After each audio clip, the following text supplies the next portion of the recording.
Social media का दिखा असर, स्टेट बैंक की शाखा ने लिया बुर्खे और स्कार्फ पर फैसला वापस। भारतीय स्टेट बैंक की एक मुंबई की शाखा को उस समय आलोचनाओं का सामना करना पड़ा जब उसने बैंक परिसर में एक नोटिस लगाकर बुर्खा और स्कार्फ पहने ग्राहकों के प्रवेश पर पाबंदी लगा दी। इस मामले में सोशल मीडिया पर नाराजगी के बाद बैंक ने इस नोटिस को हटा दिया।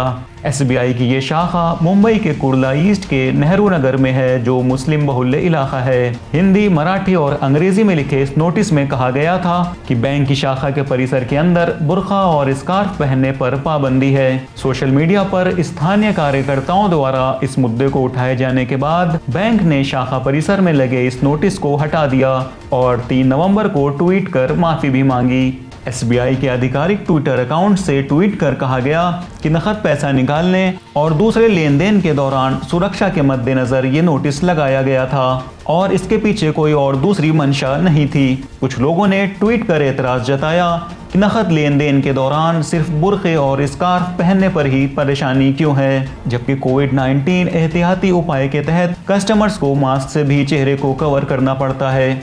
2019 में भी कुछ महिलाओं को लखनऊ मेट्रो ट्रेन में यात्रा से रोक दिया गया था क्योंकि उन्होंने अपना बुर्का हटाने से इनकार कर दिया था। ठीक इसी तरह फिरोजाबाद में एसआरके कॉलेज में कुछ छात्राओं को इसलिए प्रवेश नहीं दिया गया क्योंकि वो बुर्का पहने हुए थीं।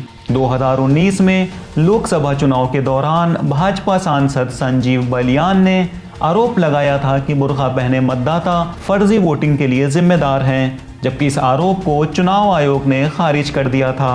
सब्सक्राइब करिए विलायत न्यूज़ को ताकि ऐसे ही अहम खबरें आप तक पहुंचती रहें।